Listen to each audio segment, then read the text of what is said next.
Cumprimento a todos os meus irmãos com a paz de Jesus. Seja bem-vindo ao estudo da lição da Escola Sabatina, número 13, Imagens do Fim. Antes de começar, vamos orar. Pai querido que estás nos céus, aqui estamos na Tua presença, buscando mais uma vez a Tua bênção e o derramamento do Espírito Santo sobre mim e os meus irmãos. Abre a nossa mente para a compreensão da Tua palavra. Em nome de Jesus, peço a Tua resposta para as orações e para as súplicas dos Teus filhos. Em nome de Jesus pedimos. Amém, Senhor. Imagens do fim. E o verso áureo, Jonas respondeu: Eu sou hebreu e temo o Senhor, o Deus do céu, que fez o mar e a terra. Jonas 1:9. Jonas tentou fugir da missão que Deus lhe deu. Mas Deus, em sua misericórdia, buscou Jonas lá no fundo do mar e trouxe Jonas para cumprir com a missão em Nínive. Meu querido irmão, em misericórdia, Deus também está buscando você e a mim, capacitando-nos para a missão que Ele nos deu. A mesma mensagem de Jonas para Nínive é a mensagem que Deus quer que você e eu transmitamos ao mundo hoje, porque o mundo se aproxima da destruição, é o fim do mundo e nós temos que pregar, nós temos que anunciar, nós temos que trazer as pessoas para Jesus. Por isso a experiência de Jonas serve e se aplica a você e a mim, à nossa geração, a última geração. Nesta semana, concluiremos nossos estudos sobre relatos bíblicos que ajudam a elucidar nossa compreensão dos eventos dos últimos dias. Desta vez, veremos a missão de Jonas em Nínive, a queda de Babilônia e a ascensão de Ciro, o rei persa que libertou o povo de Deus e lhe permitiu retornar à terra prometida.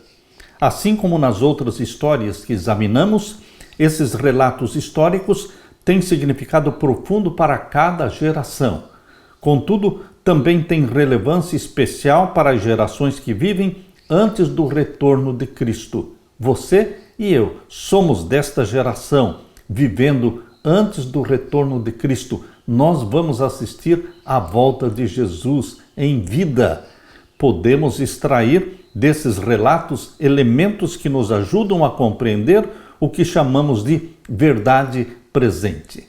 Verdade presente é a verdade que tem que ser pregada, anunciada agora, no tempo do fim. E você é o instrumento chamado por Deus. É o canal de bênção pelo qual o Espírito Santo está sendo derramado. Você e eu somos canais de bênçãos. Vivemos às portas da segunda vinda de Jesus. Nós vamos assistir os eventos finais na história desta terra. Querido amigo, querido irmão em Jesus Cristo, que Deus derrame o Espírito Santo sobre você e sobre mim, no cumprimento desta missão divina. Aleluia! Na parte de domingo, o profeta relutante, o profeta teimoso que tentou fugir de Deus. A experiência de Jonas, o fugitivo, aplica-se de forma muito semelhante a nós, adventistas do sétimo dia, a você e a mim que vivemos no período de Laodiceia. Lembre-se, Laodiceia é caracterizada pela mornidão e muitos estão fugindo da missão de proclamar o Evangelho, proclamar as 3 mensagens angélicas. Fogem, mas Deus em sua misericórdia buscou Jonas e Deus, em sua misericórdia, está buscando você, querido amigo, querido irmão em Cristo Jesus, para que aprendamos com a história de Jonas. Abra sua Bíblia em Jonas capítulo 1 e vamos ver aqui a experiência de Jonas com Deus. Aqui no capítulo 1 de Jonas, lemos o verso 1. E veio a palavra do Senhor a Jonas, filho de Amitai, dizendo: Levanta-te, vai à grande cidade de Nínive e clama contra ela, porque a sua malícia subiu até mim. E Jonas se levantou para fugir de diante da face do Senhor para Tarsis. Tarsis ficava a cerca de 3.539 quilômetros distante de Jope. E Nínive ficava a 1.126 quilômetros.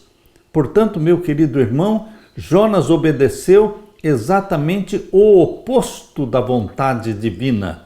Deus queria que ele fosse a Nínive e ele viajou para Tarsis. Assim, a igreja de Laodiceia está sendo chamada por Deus para proclamar as 3 mensagens angélicas e muitos estão fugindo da missão de Deus. A história de Jonas, embora breve, é impactante. A história contém lições a respeito dos eventos futuros. Abra sua Bíblia também em Mateus capítulo 12. Mateus capítulo 12, vamos ver os versos 38 a 42. Então alguns dos escribas e dos fariseus tomaram a palavra dizendo: Mestre, quiséramos ver da tua parte algum sinal. Mas ele lhes respondeu e disse: Uma geração má e adúltera pede um sinal, porém não se lhe dará outro sinal senão o do profeta Jonas. Pois, como Jonas esteve 3 dias e 3 noites no ventre da baleia, assim estará o Filho do Homem 3 dias e 3 noites no seio da terra. Os ninivitas ressurgirão no juízo com esta geração e a condenarão porque se arrependeram com a pregação de Jonas. E eis que está aqui quem é mais do que Jonas. A rainha do meio-dia se levantará no dia do juízo com esta geração e a condenará porque veio dos confins da terra para ouvir a sabedoria de Salomão. E eis que está aqui quem é mais do que Salomão. É interessante observar que Jesus citou literalmente a experiência de Jonas. Jesus declarou que era maior do que Jonas. Jesus sabia que vir ao mundo envolveria a cruz e ainda assim ele veio buscar e salvar o perdido. Lucas 19:10. Jonas passou 3 dias dentro do grande peixe por causa dos seus pecados. Jesus passou 3 dias no túmulo por causa dos nossos pecados. Isso era necessário para salvar os perdidos. Hoje, conhecemos Jonas como um profeta relutante, indisposto a ir a Nínive. Da perspectiva humana, é fácil entender a atitude de Jonas. Os assírios comandavam um governo violento. Os murais assírios estão repletos de cenas de crueldade incomum. Povos conquistados eram mortos pelos métodos mais cruéis. Quem gostaria de enfrentar a perspectiva de pregar arrependimento em uma capital assim, como Nínive? Há um momento importante na história que pode apontar para o movimento remanescente dos últimos dias. Ao ser questionado sobre quem era, Jonas respondeu dizendo: Eu sou hebreu e temo o Senhor, o Deus do céu que fez o mar e a terra. Jonas capítulo 1, verso 9. Uma declaração muito parecida com a mensagem do primeiro anjo de Apocalipse 14, verso 7. Temei a Deus e adorai aquele que fez o céu e a terra, o mar e as fontes das águas.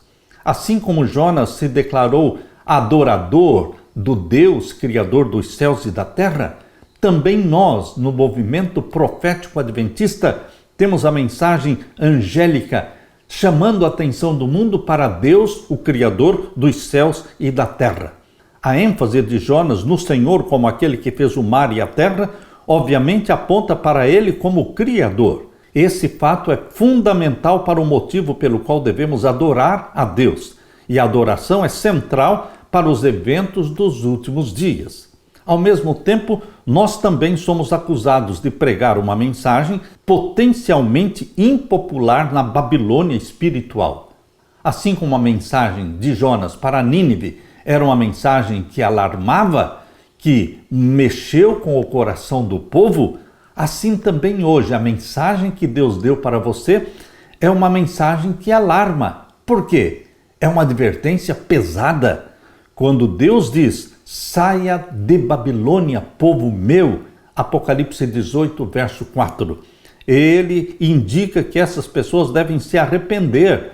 Uma mensagem que quase sempre provocou reações negativas de muitas pessoas, mesmo quando transmitida da maneira mais gentil possível.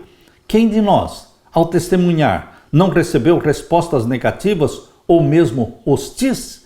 Precisamos entender que isso faz parte do trabalho. O profeta relutante está aqui ilustrando nós do movimento profético adventista para o tempo do fim. Deus também deu uma mensagem específica, clara, objetiva, concisa, chamada de 3 mensagens angélicas. Está você disposto a correr e cumprir a missão?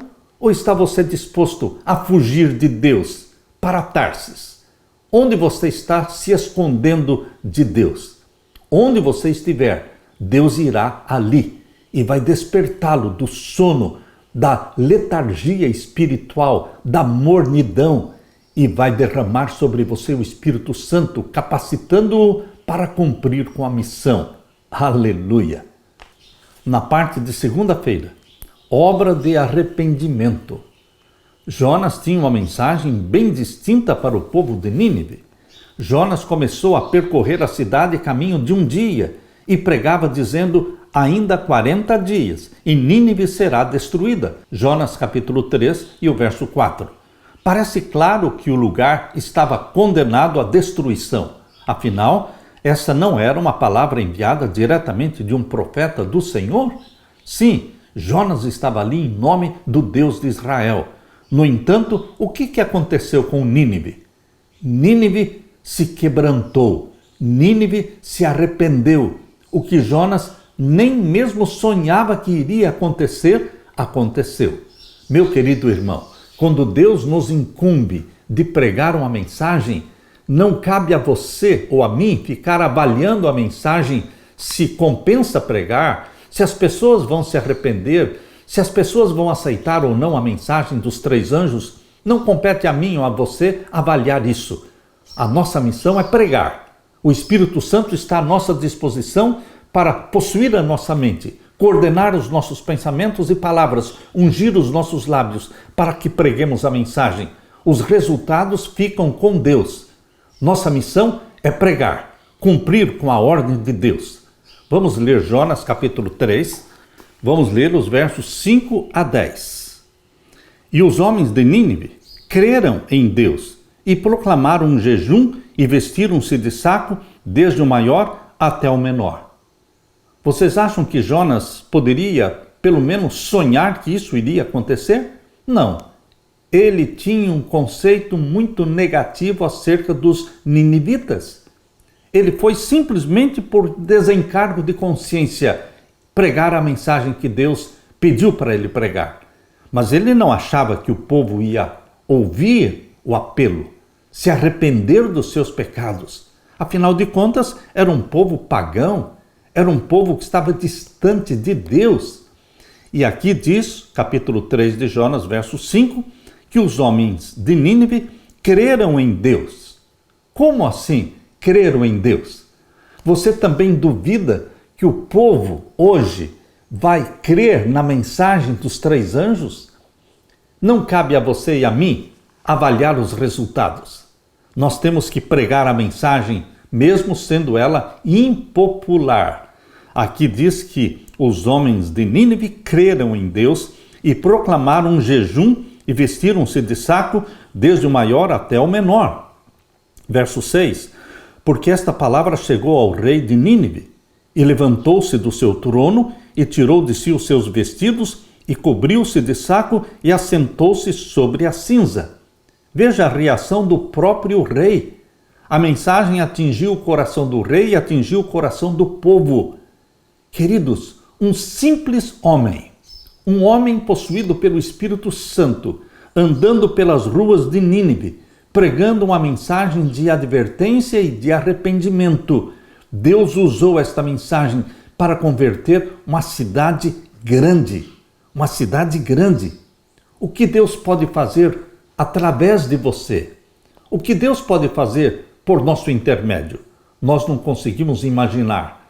Mas o evangelho do reino será pregado a todo mundo, em testemunho a todas as gentes, e então virá o fim. Como é que Deus vai concluir a pregação do evangelho? Usando um grupo selecionado, chamado na Bíblia de os 144 mil, batizados, ungidos pelo Espírito Santo, eles proclamarão a mensagem de advertência ao mundo. E agora Jonas 3, verso 7. E fez uma proclamação que se divulgou em Nínive por mandado do rei e dos seus grandes, dizendo: nem homens, nem animais, nem bois, nem ovelhas provem coisa alguma, nem se lhes dê pasto, nem bebam água. O rei proclamou um jejum para homens e animais. Mas os homens e os animais estarão cobertos de sacos e clamarão fortemente a Deus e se converterão, cada um do seu mau caminho e da violência que há nas suas mãos. Quem sabe se voltará a Deus e se arrependerá e se apartará do furor da sua ira, de sorte que não pereçamos? E Deus viu as obras deles, como se converteram do seu mau caminho, e Deus se arrependeu do mal que tinha dito lhes faria e não o fez. Queridos, toda a cidade de Nínive se arrependeu. A condenação foi profetizada, mas não se concretizou, pelo menos por algum tempo. Sua condenação foi evitada, o Deus de Israel foi exaltado e honrado em todo o mundo pagão, e sua lei foi reverenciada. Apenas muitos anos mais tarde, Nínive caiu presa das nações vizinhas por causa do seu esquecimento de Deus e do seu orgulho vaidoso. Podemos esperar algo assim agora nos últimos dias? Isto vai acontecer agora nos nossos dias, com a mensagem final que Deus nos deu para pregar, preparando o mundo para a volta de Jesus. Queridos, a mensagem será pregada na poderosa voz do quarto anjo: sai dela, povo meu.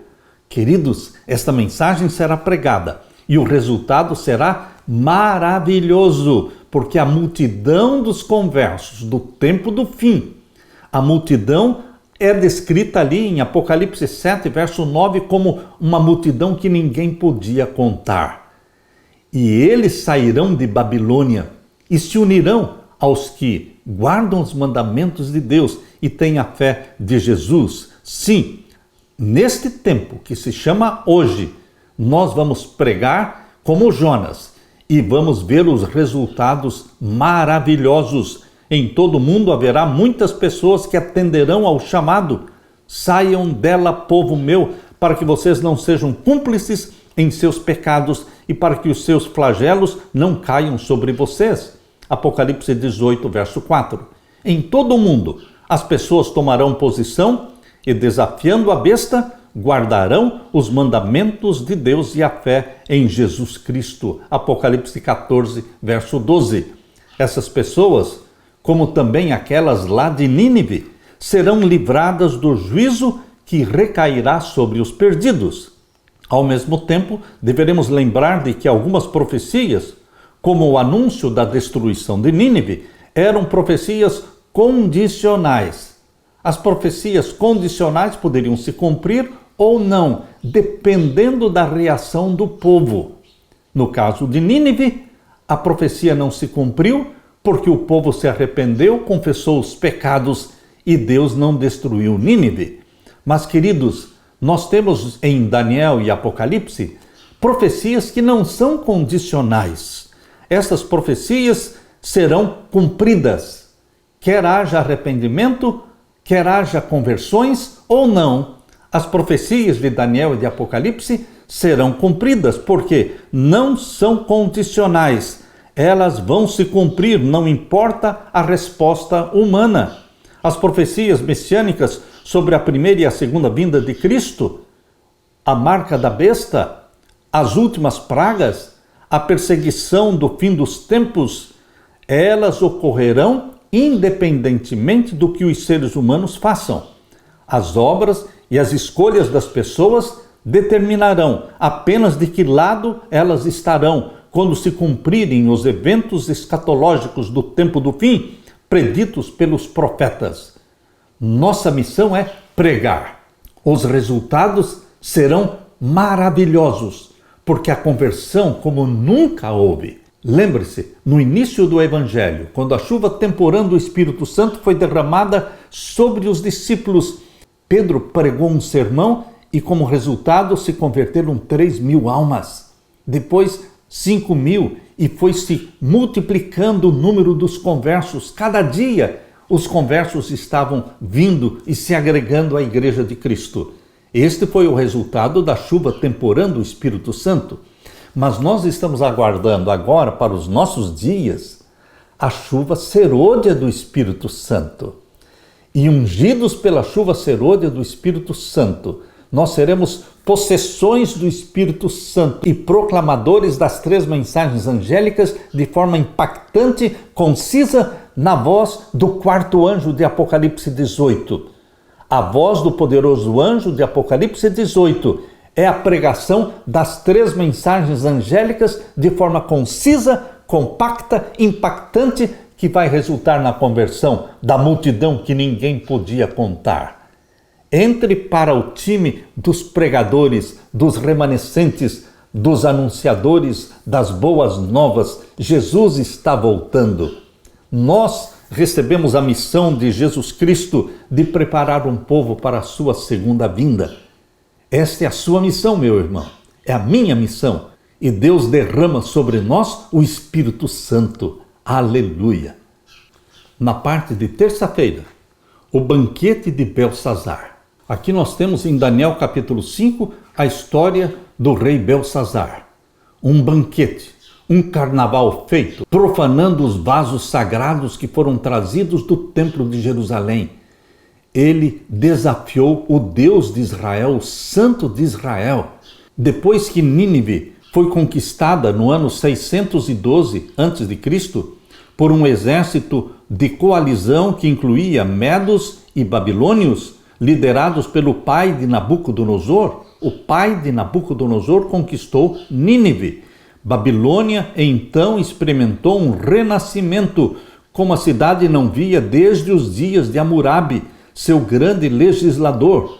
Sob o rei Nabucodonosor, que agora estava livre dos ataques assírios, Babilônia cresceu e cresceu em riqueza, em influência, ao ponto das nações vizinhas terem pouca escolha a não ser reconhecer de má vontade o domínio babilônico.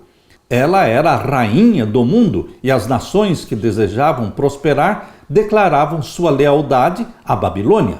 Entretanto, até onde nós sabemos, Nabucodonosor morreu confessando que o Deus de Israel, o Deus de Daniel, é de fato o governante legítimo de todas as nações. A última referência que a Bíblia faz de Nabucodonosor está em Daniel, capítulo 4. Leia comigo, e o verso 34 a 37. Aqui nós lemos: Mas ao fim daqueles dias, eu, Nabucodonosor, levantei os meus olhos ao céu e tornou-me a vir o meu entendimento depois de 7 anos no spa de Deus. Deus colocou Nabucodonosor no spa, comendo grama e bebendo água. 7 anos no spa divino. Meu querido irmão, depois de 7 anos, voltou a sanidade mental de Nabucodonosor e ele reconheceu o Deus de Israel como o único Deus verdadeiro. Estamos lendo Daniel 4, verso 34 em diante. Mas ao fim daqueles dias, ou seja, os 7 anos, Nabucodonosor, levantei os meus olhos ao céu e tornou-me a vir o meu entendimento, e eu bendisse o Altíssimo, e louvei e glorifiquei ao que vive para sempre, cujo domínio é um domínio sempiterno, e cujo reino é de geração em geração. E todos os moradores da terra são reputados em nada, e segundo a sua vontade, ele opera com o exército do céu e os moradores da terra. Não há quem possa estorvar a sua mão, quem lhe diga: que fazes? No mesmo tempo me tornou a vir o meu entendimento, e para a dignidade do meu reino tornou-me a vir a minha majestade e o meu resplendor, e me buscaram os meus capitães e os meus grandes, e fui restabelecido no meu reino, e a minha glória foi aumentada. Agora, pois, eu, Nabucodonosor, louvo e exalto e glorifico ao Rei do céu, porque todas as suas obras são verdade, e os seus caminhos são juízo, e pode humilhar aos que andam na soberba. Esta é a última referência a Nabucodonosor. E aqui está o rei reconhecendo o Deus de Israel, o Santo de Israel, como o único Deus verdadeiro. Meu querido irmão, nós cremos na conversão de Nabucodonosor. Ele foi tirado do fogo, como um tição tirado do fogo. Ele foi salvo pelo sangue de Jesus Cristo. Tornou-se adorador do Deus de Israel. Porém, o seu neto, chamado na Bíblia de filho, mas ele na realidade era neto de Nabucodonosor, Belsazar, mesmo conhecendo a história do seu avô, não rendeu glória e louvor ao Deus do céu. Profanou os vasos sagrados trazidos por Nabucodonosor lá de Jerusalém. Belsazar desafiou a Deus, blasfemando contra Deus.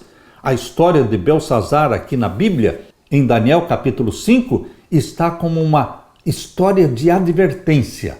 Abra sua Bíblia e vamos ler que mensagens espirituais importantes podemos tirar de Daniel capítulo 5 e o verso 1 até o verso 31. O rei Belsazar deu um banquete a 1000 dos seus grandes e bebeu vinho na presença dos 1000. Havendo Belsazar provado o vinho, mandou trazer os vasos de ouro e de prata que Nabucodonosor, seu pai, mas era na realidade seu avô, tinha tirado do templo que estava em Jerusalém, para que bebessem por eles o rei, os seus grandes, as suas mulheres e concubinas. Aqui foi o erro, o grande erro de Belsazar.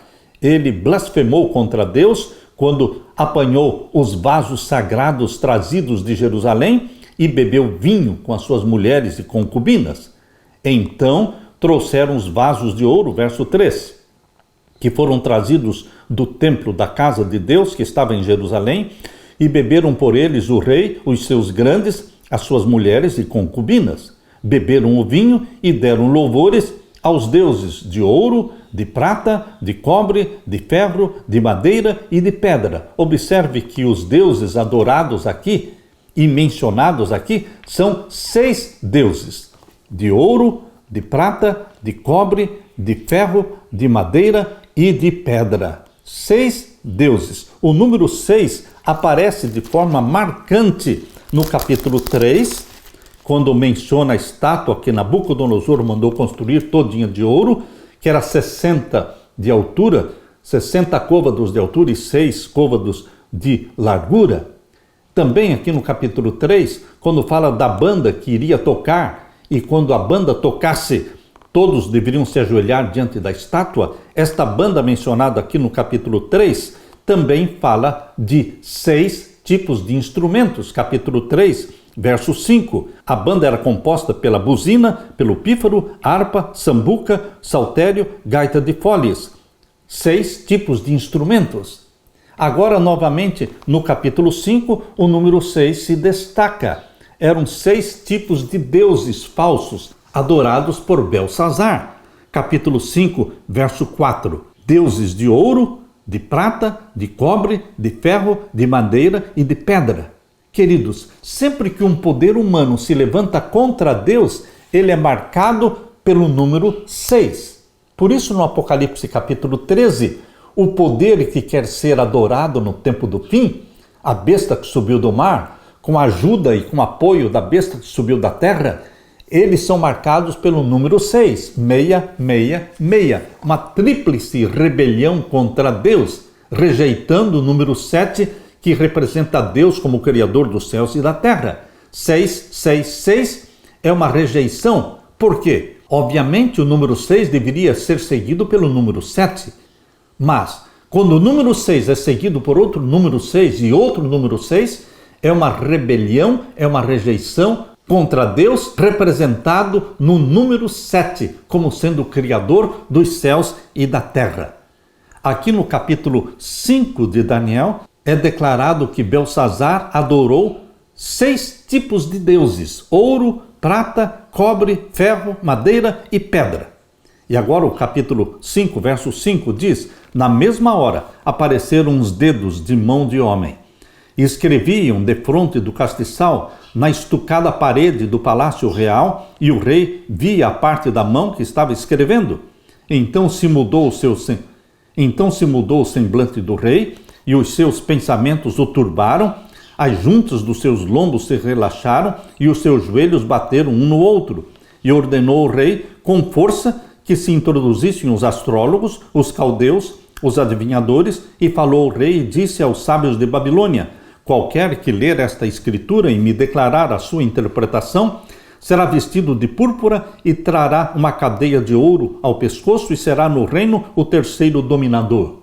Por que o terceiro dominador? O primeiro era Nabonidos, que é o verdadeiro pai de Belsazar, mas Nabonidos era amante da arte e ele deixou de governar e foi viver numa cidade à beira-mar e deixou seu filho Belsazar governando. Por isso, ele era o primeiro, Belsazar era o segundo, e agora ele diz que aquele que interpretasse as palavras que estavam escritas na parede seria então o terceiro. Verso 8: e entraram todos os sábios do rei, mas não puderam ler a escritura nem fazer saber ao rei a sua interpretação. Então o rei Belsazar perturbou-se muito, e mudou-se nele o seu semblante, e os seus grandes estavam sobressaltados. A rainha, por causa das palavras do rei e dos seus grandes, entrou na casa do banquete e falou à rainha e disse: ó rei, vive para sempre, não te turbem os teus pensamentos, nem se mude o teu semblante. Há no teu reino um homem que tem o espírito dos deuses santos, e nos dias do teu pai se achou nele luz e inteligência e sabedoria como a sabedoria dos deuses. E teu pai, o rei Nabucodonosor, sim, teu pai, ó rei, o constituiu chefe dos magos, dos astrólogos, dos caldeus e dos adivinhadores. Porquanto se achou neste Daniel um espírito excelente, e ciência e entendimento, interpretando sonhos, explicando enigmas e solvendo dúvidas, ao qual o rei pôs o nome de Beltesazar. Chame-se, pois, agora Daniel, e ele dará a interpretação. Então Daniel foi introduzido à presença do rei. Falou o rei e disse a Daniel: és tu aquele Daniel dos cativos de Judá que o rei meu pai trouxe de Judá? Tenho ouvido dizer a teu respeito que o espírito dos deuses está em ti, e que a luz, o entendimento e a excelente sabedoria se acham em ti. Acabam de ser introduzidos à minha presença os sábios e os astrólogos para lerem esta escritura e me fazerem saber a sua interpretação, mas não puderam dar a interpretação destas palavras. Eu, porém, tendo ouvido dizer de ti que podes dar interpretações e solver dúvidas, agora, se puderes ler esta escritura e fazer-me saber a sua interpretação, serás vestido de púrpura e terás cadeia de ouro ao pescoço, e no reino serás o terceiro dominador. Então respondeu Daniel e disse na presença do rei: os teus dons fiquem contigo, e dá os teus presentes a outro. Todavia lerei ao rei a escritura e lhe farei saber a interpretação. Daniel foi firme, dizendo: eu não preciso dos teus dons, dos teus presentes. Você pode dar os dons e presentes a outro, mas eu vou ler o que está escrito nesta parede. Verso 18: ó rei, Deus, o Altíssimo, deu a Nabucodonosor teu pai o reino e a grandeza e a glória e a magnificência. E por causa da grandeza que lhe deu, todos os povos, nações e línguas tremiam e temiam diante dele. A quem queria matava, e a quem queria dava vida, e a quem queria engrandecia, e a quem queria abatia.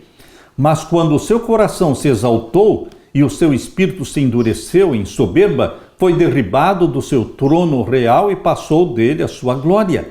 E foi tirado dentre os filhos dos homens, e o seu coração foi feito semelhante ao dos animais. Aqui Daniel está falando dos 7 anos que Nabucodonosor viveu como um animal, comendo capim e bebendo água, vivendo no campo, e a sua morada foi com os jumentos monteses. Fizeram-no comer erva como os bois, e pelo orvalho do céu foi molhado o seu corpo, até que conheceu que Deus, o Altíssimo, tem domínio sobre os reinos dos homens, e a quem quer constitui sobre eles.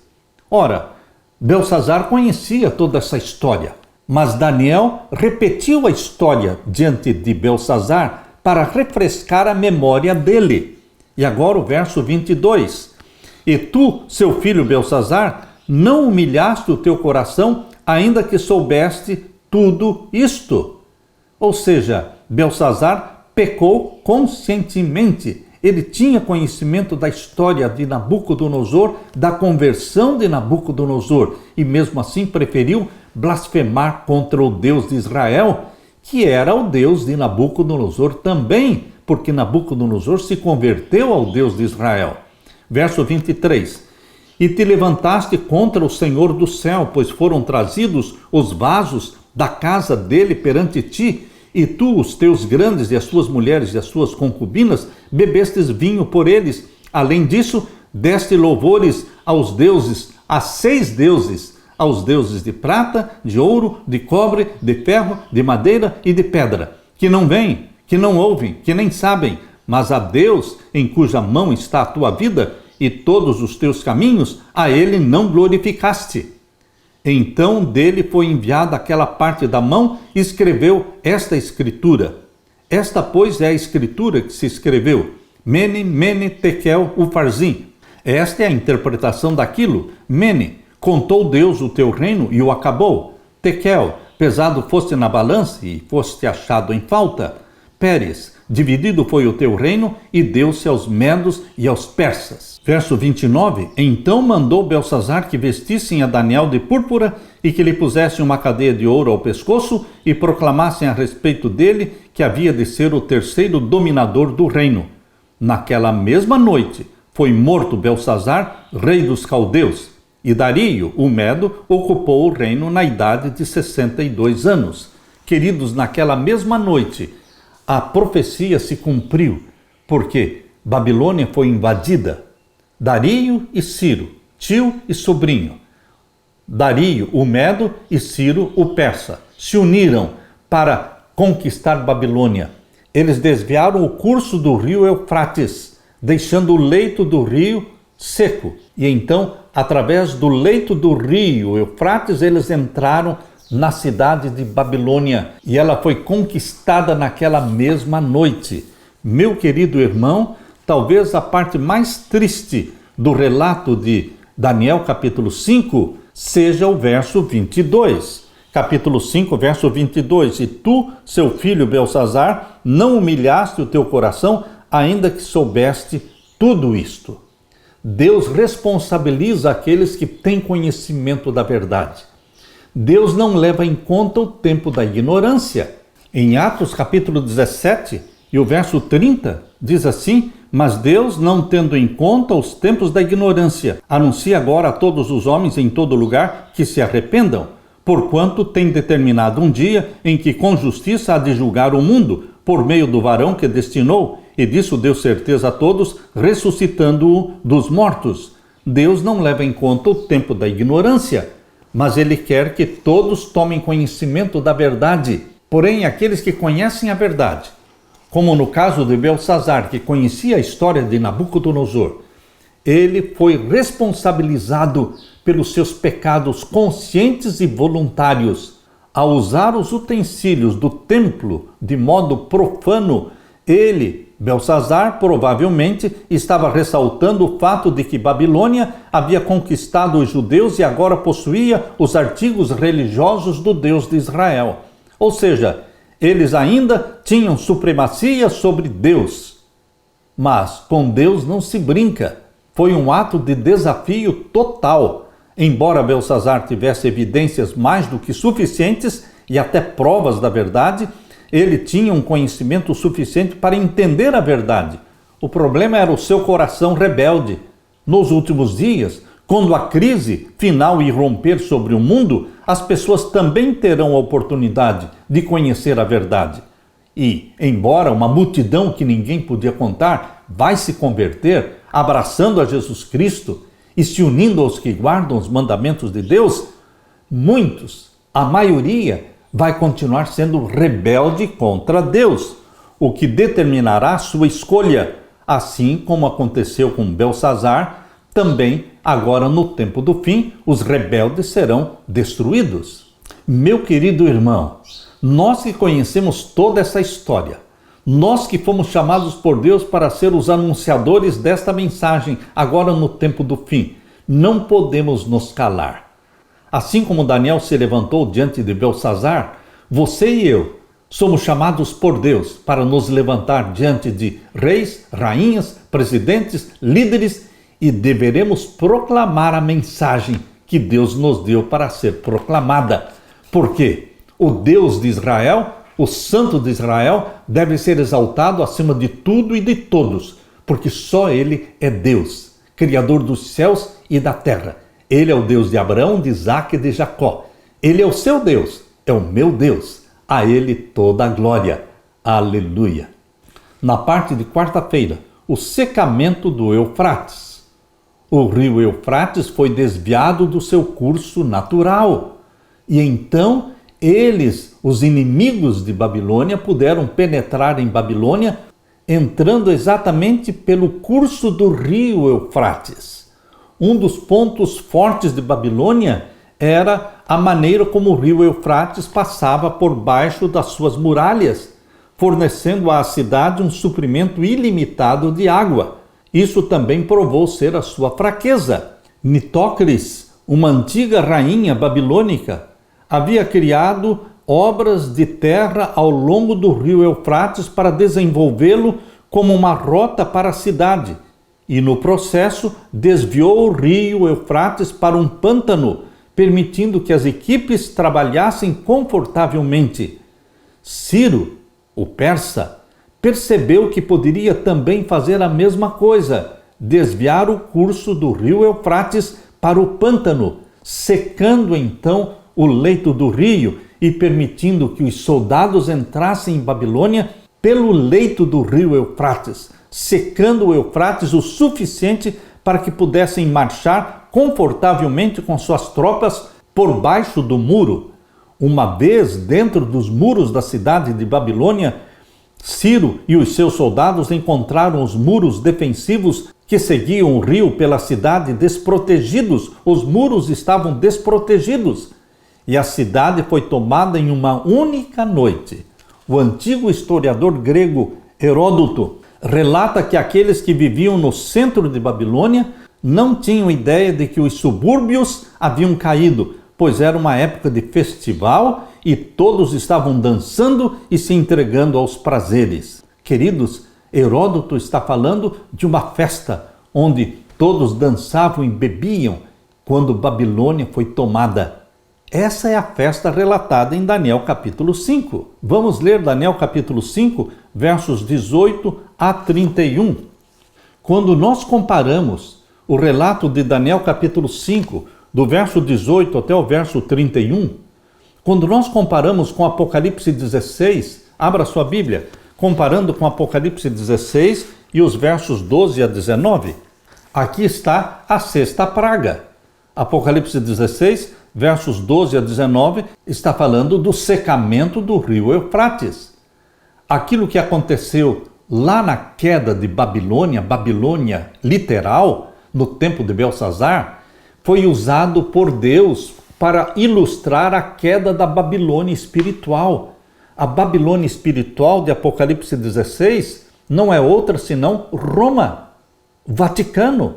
E queridos, o Vaticano que domina o mundo agora no tempo do fim, o Vaticano que vai ter a supremacia papal de 3 anos e meio agora no tempo do fim, a partir do decreto dominical, começando com a lei dominical, queridos, chegará um momento em que o Vaticano será derrubado, o papado será derrubado.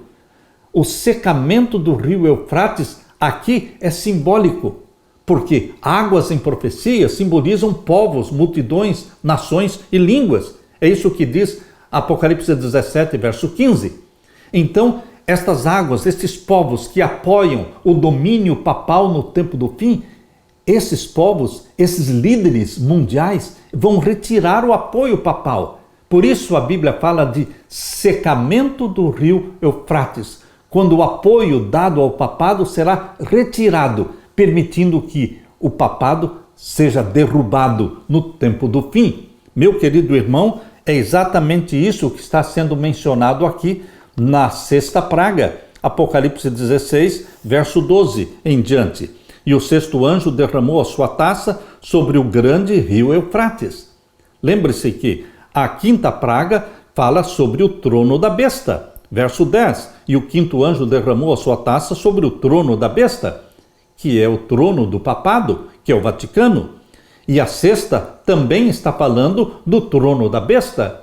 E a sétima também está falando de Roma. Ou seja, as 3 últimas pragas estão relacionadas com o trono da besta, com a cidade de Roma, com o Vaticano. Aqui no capítulo 16, verso 12, a 6ª praga fala: o 6º anjo derramou a sua taça sobre o grande rio Eufrates, e a sua água se secou, para que se preparasse o caminho dos reis do Oriente. Os reis do Oriente, lá quando Babilônia literal foi destruída, foi conquistada, os reis do Oriente, ali era uma referência a Ciro. Ciro é o rei do Oriente que veio e conquistou Babilônia. E aqui os reis do Oriente representam Jesus Cristo com todo o seu exército celestial, que descerá do céu com poder e glória para libertar o seu povo do decreto de morte. Na batalha do Armagedon, é Cristo libertando o seu povo do decreto de morte, da pena de morte. O Armagedon é a luta de Cristo contra Satanás e a libertação do povo de Deus. Assim como nos dias da rainha Esther, o povo de Deus foi poupado. Houve um decreto de morte. Houve um dia que foi marcado em que os judeus deveriam ser mortos, mas ninguém morreu. Houve libertação. Assim também agora no tempo do fim, quando outro decreto de morte for aprovado contra o povo de Deus, os guardadores dos mandamentos de Deus, este decreto de morte não vai se concretizar. Por quê? Cristo Jesus, os reis do Oriente, ele virá com poder e glória com todo o exército celestial. E então ocorrerá a guerra do Armagedon, que é a libertação do povo de Deus da morte. Cristo nos liberta da morte e nos arrebata para o céu. E então Satanás e o seu exército serão destruídos, serão queimados. O Armagedon fala de uma vitória estupenda de Jesus Cristo e aqueles que confiam em Jesus Cristo. É esta vitória que está sendo declarada aqui em Apocalipse 17, verso 14. E estes combaterão contra o Cordeiro, quando? No Armagedon. E o Cordeiro os vencerá, quando? No Armagedon. Porque é o Senhor dos senhores e o Rei dos reis. Vencerão os que estão com ele. Quem está com Jesus Cristo? Você e eu. Todos nós que amamos a Jesus Cristo como Salvador e guardamos os mandamentos de Deus, nós somos os vencedores que estão com Jesus Cristo. Nós somos aqui chamados de eleitos e fiéis. Meu querido irmão, a vitória pertence a Jesus Cristo. O apoio que hoje está sendo dado ao papado é comparado às águas, aos povos que apoiam ao papado. Mas este apoio será retirado. Por isso, a Bíblia fala do secamento do rio Eufrates. E o capítulo 16, verso 13 diz: e da boca do dragão, que é Satanás, e da boca da besta, o poder papal, e da boca do falso profeta, o falso protestantismo, Estados Unidos, na América do Norte, vi sair 3 espíritos imundos semelhantes a rãs. São dominados pelos demônios. E aqui diz o verso 14: porque são espíritos de demônios que fazem prodígios, os quais vão ao encontro dos reis de todo o mundo, para os congregar para a batalha naquele grande dia do Deus Todo-Poderoso. Todos os reinos da terra se unirão para cumprir com o decreto de morte. Vai ser marcado o dia e a hora em que o povo que guarda os mandamentos de Deus, que guarda o sábado, deve ser morto. Mas isto não vai se concretizar, porque Jesus Cristo vai aparecer. Assim como Ciro, rei do Oriente, conquistou Babilônia, agora Cristo Jesus, aquele rei que vem do Oriente, com o seu exército, ele vai conquistar a Babilônia espiritual, vai conquistar o papado e vai derrotar esta tríplice aliança demoníaca, uma tríplice aliança formada pelo dragão, pela besta e pelo falso profeta. Serão destruídos. E aqui diz o verso 15: eis que venho como ladrão, bem-aventurado aquele que vigia e guarda os seus vestidos, para que não ande nu e não se vejam as suas vergonhas. Assim como a queda de Babilônia, o súbito aparecimento de Cristo tomará a Babilônia espiritual, moderna, tomará a Babilônia de surpresa. No entanto, não precisa ser assim conosco. Recebemos hoje amplas evidências da breve volta de Jesus em inúmeras profecias que nos dão detalhes da segunda vinda de Jesus. O mundo não será pego de surpresa apenas porque ignora o que Deus previu. Ficará surpreso porque escolheu não acreditar no que Deus falou que aconteceria. Apocalipse capítulo 16, verso 15, diz: eis que venho como ladrão. Bem-aventurado aquele que vigia e guarda os seus vestidos, para que não ande nu e não se vejam suas vergonhas.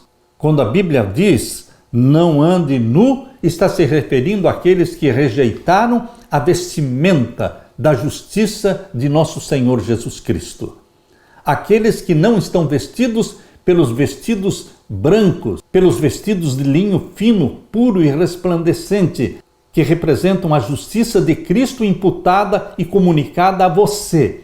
Aqueles que não se vestem com a justiça de Cristo são pessoas que estão nuas.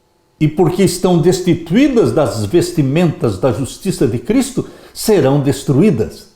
Mas você, que está vestido da justiça de nosso Senhor Jesus Cristo, você estará salvo. É assim que diz aqui em Apocalipse capítulo 19. Abra sua Bíblia, Apocalipse 19, e vamos ler então o verso 8. E foi-lhe dado que se vestisse de linho fino, puro e resplandecente, porque o linho fino são as justiças dos santos. As justiças dos santos dadas por Jesus Cristo. Você é vestido pela justiça de Cristo. Por isso, quando você for entrar no banquete celestial, você será abraçado pelo Pai. Mas, se alguém tentar entrar ali sem essa vestimenta da justiça de Cristo, não conseguirá entrar, mas será lançado fora para a destruição. Meu querido irmão, a nossa entrada no banquete celestial para participarmos das bodas do Cordeiro, para esta festa mencionada aqui no capítulo 19 de Apocalipse e o verso 7. Regozijemo-nos e alegremo-nos e demos-lhe glória, porque vindas são as bodas do Cordeiro e já sua esposa se aprontou. Como é que você se apronta? Sendo vestido pela vestimenta de linho fino, puro e resplandecente, que é a justiça de Cristo imputada e comunicada a você, meu querido irmão. Isso nos torna dignos de participar das bodas do Cordeiro. Aleluia! Na parte de quinta-feira, Ciro, o ungido. Ciro era um rei pagão, mas ele foi escolhido por Deus para representar Jesus Cristo. Quando Ciro saqueou a cidade de Babilônia, o período de cativeiro do povo de Deus chegou ao fim. Foram 70 anos de cativeiro, e os persas permitiram que os israelitas retornassem à terra prometida e reconstruíssem o templo. Sob o domínio de Ciro, o Império Persa se tornou o maior da história, naquilo que o historiador Tom Holland chama de a maior aglomeração de territórios que o mundo já viu. Como era costume entre os persas, Ciro foi até chamado de o Grande Rei e Rei dos Reis, títulos que a Bíblia dá somente para Jesus Cristo.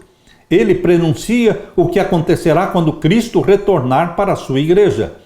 Ele, Cristo, é o Rei que vem do Oriente, travando guerra contra a Babilônia e libertando o seu povo para escapar da Babilônia e ir para a terra prometida. Exatamente como está descrito em Apocalipse capítulo 19.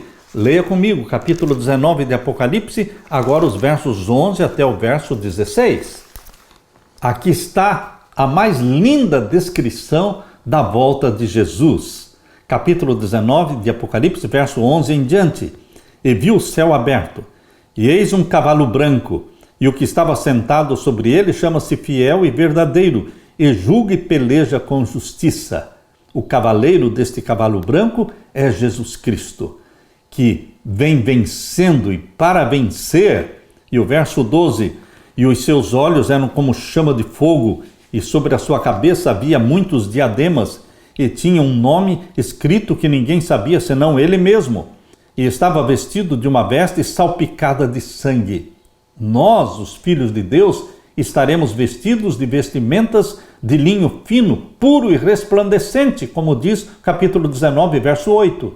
Mas Jesus, o cavaleiro do cavalo branco, ele estará vestido de uma veste salpicada de sangue, porque ele vem do Armagedon, ele vem da guerra contra Satanás, para libertar o seu povo do decreto de morte. Por isso a sua vestimenta está salpicada de sangue, e o nome pelo qual se chama é a Palavra de Deus. Verso 14. Seguiam-no os exércitos no céu, em cavalos brancos, um exército de cavalos brancos, ocupados ou montados pelos que já estão no céu e salvos que já estão no céu. Existe uma multidão de salvos no céu. Uma multidão ressuscitou com Jesus como primícias dos mortos. Ressuscitaram glorificados, subiram ao céu. É uma multidão. E eles vão acompanhar Jesus Cristo na sua segunda vinda gloriosa. Eles também estarão montando cavalos brancos descritos aqui. Aqui diz o verso 14: e seguiam-no os exércitos no céu, em cavalos brancos e vestidos de linho fino, branco e puro. Quem são estes vestidos de linho fino, branco e puro, amontados nos cavalos brancos? Seres humanos resgatados pelo sangue de Jesus Cristo e que já estão no céu e que descerão com Jesus Cristo para buscar a sua igreja, a sua noiva. Meu querido irmão, essa é uma descrição linda da segunda vinda de Jesus. E o verso 15: e da sua boca, da boca de Jesus, saía uma aguda espada para ferir com ela as nações, e ele as regerá com vara de ferro, e ele mesmo é o que pisa o lagar do vinho do furor da ira do Deus Todo-Poderoso. E no vestido e na sua coxa tem escrito este nome: Rei dos Reis e Senhor dos Senhores. Meu querido irmão, a vitória é de Jesus Cristo. Você vê esse mesmo título mencionado também em Apocalipse 17, verso 14. Estes combaterão contra o Cordeiro, e o Cordeiro os vencerá, porque é o Senhor dos Senhores e o Rei dos Reis. Veja, aqui em Apocalipse 17, verso 14, está falando do Rei dos Reis, Senhor dos Senhores, Jesus Cristo, e de você, os chamados, eleitos e fiéis. E aqui no capítulo 19 está falando também daqueles que foram resgatados pelo sangue de Jesus Cristo e que ele voltará com poder e glória. E na sua coxa tem escrito este nome: Rei dos Reis e Senhor dos Senhores. Meu querido irmão, Jesus Cristo vai voltar. E os eleitos fiéis, chamados de remanescentes fiéis, estarão com Jesus Cristo, vitoriosos para todo sempre. Aqui, primeiramente, fala das bodas do Cordeiro, bodas para a qual você está sendo convidado. Aqui está o convite de Jesus Cristo, no capítulo 19, no verso 9. E disse-me: bem-aventurados aqueles que são chamados à ceia das bodas do Cordeiro. Quem está sendo chamado? Você e eu. Nós estamos sendo chamados para a ceia das bodas do Cordeiro. E disse-me: estas são as verdadeiras palavras de Deus. Queridos, o convite está sendo colocado na sua mão para você fazer parte da ceia das bodas do Cordeiro. Não se unir aos remanescentes fiéis de Deus, não se unir aos que guardam os mandamentos de Deus, é o mesmo que se preparar para esta ceia do grande Deus, descrita aqui no capítulo 19, verso 18 a 20. Meu querido irmão, Deus não quer que você participe desta ceia, onde a carne dos reis, e a carne dos tribunos, e a carne dos fortes, e a carne dos cavalos, e a carne daqueles que sobre eles se assentam, e a carne de todos os homens livres e servos, pequenos e grandes, serão comidas pelos corvos. Esta ceia do grande Deus aqui é a ceia onde a besta e a imagem da besta, eles serão lançados no lago de fogo e enxofre. E o verso 21 diz: e os demais foram mortos com a espada que saía da boca do que estava sentado sobre o cavalo, e todas as aves se fartaram das suas carnes. Você não precisa fazer parte desta ceia do grande Deus. Você pode fazer e deve fazer parte da ceia das bodas do Cordeiro, do capítulo 19 e o verso 8 e 9. E foi-lhe dado que se vestisse de linho fino, puro e resplandecente, porque o linho fino são as justiças dos santos, e disse-me: escreve, bem-aventurados aqueles que são chamados à ceia das bodas do Cordeiro. E disse-me: estas são as verdadeiras palavras de Deus. Deus está colocando na sua mão, meu irmão, o convite para a ceia das bodas do Cordeiro e ser salvo, eternamente vivendo na presença do Pai e do Filho e sendo possuído pelo Espírito Santo, sendo o templo do Espírito Santo para todo sempre. Que Deus derrame sobre você o Espírito Santo, meu querido irmão. Que sejamos os proclamadores dessas mensagens preciosas que Deus nos deu. E que Deus nos prepare para este grande dia, a ceia das bodas do Cordeiro. Aleluia, aleluia. Deixe-me orar com você. Pai querido que estás nos céus, obrigado pelo convite que o Senhor nos faz para a ceia das bodas do Cordeiro. Obrigado pelas vestimentas de linho fino, puro e resplandecente que Jesus Cristo proveu para nos vestir. Obrigado porque o Senhor nos chama de eleitos e fiéis, que venceremos juntamente com o Rei dos Reis e Senhor dos Senhores. Volte logo nos buscar, querido Jesus, pois é em teu nome que pedimos. Amém, Senhor, e amém. Deixo com você, meu irmão, minha irmã, a paz de Jesus. Amém.